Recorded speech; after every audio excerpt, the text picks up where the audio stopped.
Hey guys, Roast here with another Lost Ark video. Today I want to talk to you guys about the engraving system in Lost Ark because at first glance it doesn't make a lot of sense and may leave you wondering why you aren't getting skills and benefits that you think you should be. I'll cover what engravings do in Lost Ark, what ways you can acquire them, and I'll cover a few of the most popular ones and most efficient ones that you may want to focus depending on your role. Remember, if you enjoy, to subscribe to the channel for more great guides and comment with what you want to see next. So first, let's start with what engravings do in Lost Ark. Engravings work as a bunch of passive effects you can apply to your character that boost or hinder your performance in one way or another. There are positive engravings that do things like increase damage to boss monsters, and negative ones that decrease your overall attack power or move speed. There are also some that are a mixed bag that provide a very positive effect at the cost of a minor negative effect. The way these work is that certain equipped items give node points towards various engravings, and once you get enough node points of an engraving, it will activate. There are currently 3 tiers to every engraving, and those trigger at 5, 10, and 15 node points. Now that you know what engravings do, let's talk about how to acquire them. Engraving node points are acquired through the items you can equip.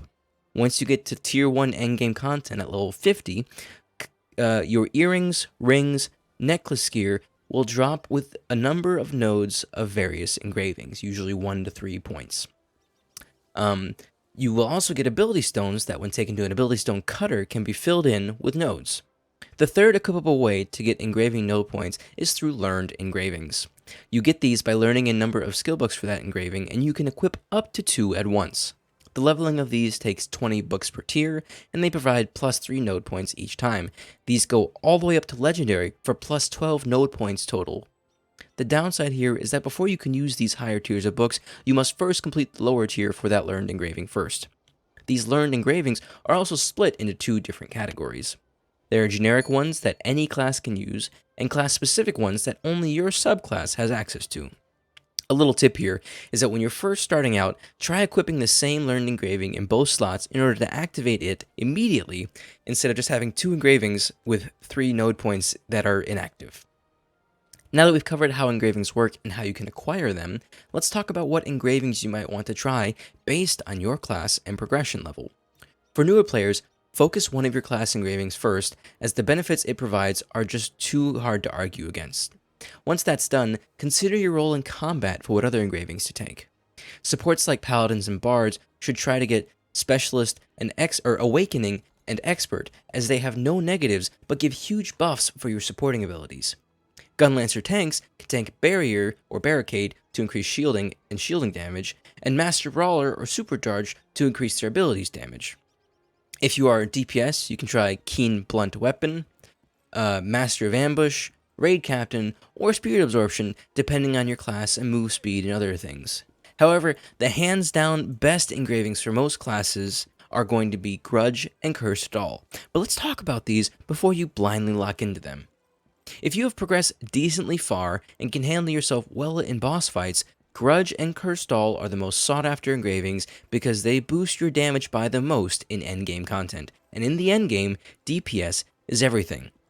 What's important to note about these is that they require more skill to play around, as they increase the damage you take and reduce the healing you receive.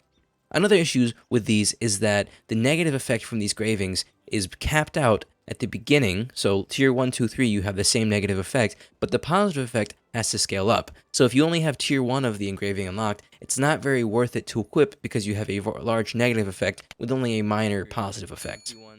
So this naturally makes them less valuable until you can get them to those higher tiers.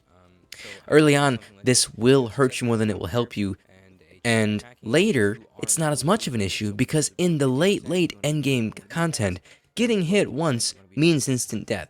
So if you're taking 200% of your HP in one hit, an extra 20% doesn't matter because you're dead anyways. I know engravings are complicated, so if you guys have any questions, remember to drop them in the comments and I will do my absolute best to answer them. If this video helped, please consider subscribing and liking, and if you want to go the extra mile, consider subscribing on Patreon to help me make more great content for you guys. I appreciate you sticking around to the end of the video. I hope to see you in the next one, and remember, keep it beefy, boys. Hello there.